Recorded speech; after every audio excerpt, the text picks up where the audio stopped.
भी आ चुके हैं और पीवीआर की मैनेजमेंट से हम बातचीत करते हैं। पीवीआर आयनॉक्स के एग्जीक्यूटिव डायरेक्टर हमारे साथ जुड़ रहे हैं, संजीव कुमार बिजली। वो उनसे हम जरा करेंगे बातचीत और ज़रा समझते हैं कि इस समय बिज़नेस ओवरऑल कैसा चल रहा है। और साथ ही साथ गौरव शर्मा भी हमारे साथ होंगे, जो कि वाइस प्रेसिडेंट है कॉर्पोरेट फाइनेंसिंग के और हेड आईआर करते हैं पीवीआर आयनॉक्स के।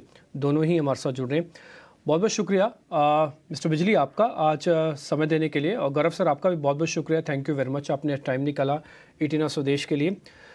मैं अगर एक लेमैन के पॉइंट ऑफ व्यू से पूछूं, एक व्यूअर के पॉइंट ऑफ व्यू से पूछूं मिस्टर बिजली आपसे ही, तो इस समय जो बीच में एक जर्क आया था, बायकॉट बॉलीवुड, थोड़ा और कोविड की प्रॉब्लम्स थी, या धीरे धीरे करके सीमा से थोड़े से लोग दूर हो गए थे, वो सारी प्रॉब्लम्स सेटल डाउन हो चुकी हैं। ये मैं लेमैन के तौर पर पूछ रहा हूँ, मैं नंबर्स की बात ही नहीं कर रहा। नंबर्स को भी मैं पूछूंगा आपसे। नहीं लगता है तो ये है ऑब्वियसली कोविड का जो था टाइम वो तो खत्म हो ही गया है, वो तो सभी जानते हैं। लेकिन जो मूवीज नहीं चल रही थी, खास करके हिंदी मूवीज नहीं चल रही थी, उसका भी टाइम खत्म ही हो गया है। बिकॉज हमने देखा in the last quarter mostly Hindi movies have done well.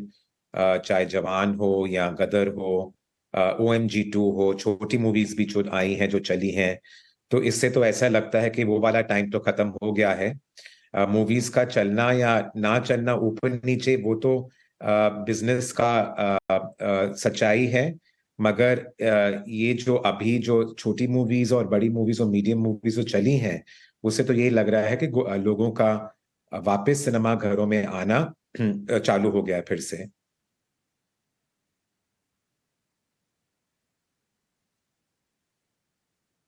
ठीक है, इंटरेस्टिंग आपका जवाब, काफ़ी इंटरेस्टिंग है सर। गौरव जी, मैं अब आपसे थोड़ा बिजनेस के पॉइंट ऑफ व्यू से पता करना चाहता हूँ।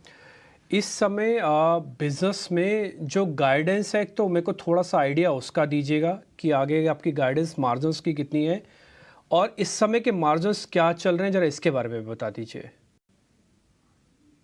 Q2 में हमारा 22.2% का एबिटा मार्जिन रहा, जो कि कोविड से पहले के टाइम से अगर आप कंपेयर करेंगे तो उससे ज्यादा है।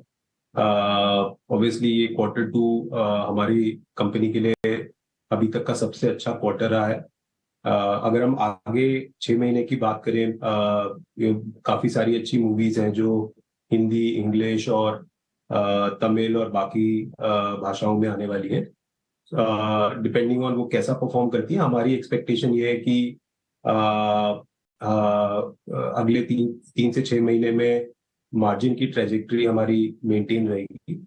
ऑब्वियसली ये इस पे डिपेंड करता है कि ओवरऑल मूवीज सिनेमाघरों में कैसा परफॉर्मेंस देती हैं।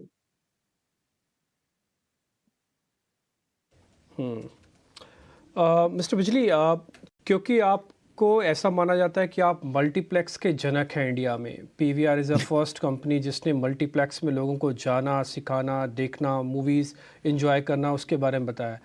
क्योंकि अब आपकी कंपनी एक मर्जर में भी है, अब आप आयनॉक्स और पीवीआर कहलाते हैं, पीवीआर आयनॉक्स के नाम से है। मैं आपसे जानना चाहता हूँ, आपकी पूरी हिस्ट्री के अंदर ये जो OTT प्लेटफॉर्म्स हैं, आपने उस पर काफ़ी काम किया होगा, काफ़ी रिसर्च देखा भी होगा। ये कितना डिस्टर्बिंग फैक्टर है सर मल्टीप्लेक्सेस के लिए?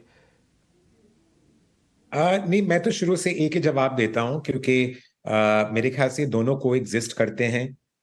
दोनों कंटेंट डिलीवर करते हैं, दोनों प्लेटफॉर्म्स OTT और सिनेमाज। मगर ये दोनों एक्सपीरियंस डिफरेंट हैं। तो जैसे अगर आप घर पे खाना खाना चाहते हैं, आप घर पे बना सकते हैं, आप जोमैटो से ऑर्डर कर सकते हैं, स्विगी से ऑर्डर कर सकते हैं। लेकिन आपकी कभी ना कभी बाहर जाने की भी जरूरत होती है। We are all human, social human beings. तो हमारी जरूरत होती है कि बाहर जाएं, घूमें फिरें, बाहर जाके खाना भी खाएं और बाहर जाके पिक्चर भी देखें। तो मुझे ये दोनों फॉर्मेट डिफरेंट हैं। Delivery of content is common. Otherwise तो हमारा जो रहने सहने का जो तरीका है वो दोनों मांगते हैं। हम कभी कभी घर भी बैठना चाहते हैं और हम काफी बार बाहर भी जाना चाहते हैं। सो दे बोथ को एग्जिस्ट। तो इसमें ऐसा मुझे कुछ नहीं डेंजर लगता कि आगे जाके one will cannibalise the other. ये दोनों को एग्जिस्ट करेंगे for years to come. Gaurav ji नमस्कार, अभिषेक बोल रहा हूँ। सर आपने ना दर्शकों को सिनेमा हॉल में फिर से खींचने के लिए ना कई सारे प्रयास किए हैं, वो अच्छे भी लग रहे हैं। पहले तो आपने फूड एंड बेवरेजेस के प्राइसेस कट किए, ये बताइएगा कि उसका इम्पैक्ट किस तरह से आ रहा है। और दूसरी चीज़ आपने ना अभी पीवीआर पासपोर्ट जो पास लॉन्च किया है, लोग खुश तो हैं लेकिन जो थोड़े से टर्म्स एंड कंडीशंस है ना कि वीकडेज के लिए है, प्रीमियम कैटेगरी के लिए नहीं है, क्या इस पर भी विचार कर रहे हैं या फिर किसी दूसरे तरह कोई पास लाने की योजना बना रहे हैं आप?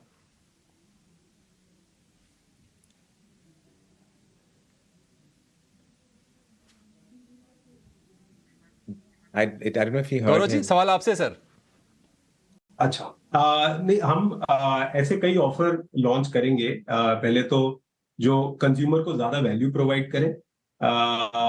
हमने, जैसे कि आपने सही बोला, हमने फूड एंड बेवरेज में वीकडेज के दौरान 99 रुपीज के प्रोडक्ट्स लॉन्च किए हैं और वीकेंड्स में फ्री रिफिल ऑफर्स लॉन्च किए हैं। इन ऑफर्स का नतीजा ये है कि लोग ज्यादा कंज्यूम कर रहे हैं और इन स्पाइट ऑफ दीज ये जो प्राइस रिडक्शंस आप जैसा नोटिस कर रहे हैं, इसके बावजूद हमारा जो फूड एंड बेवरेज पे स्पेंडिंग पर हेड है वो compare to last year significantly बढ़ा हुआ है। विच जस्ट बेसिकली ये दिखाता है कि लोग ज्यादा कंज्यूम कर रहे हैं और ज्यादा स्पेंड कर रहे हैं।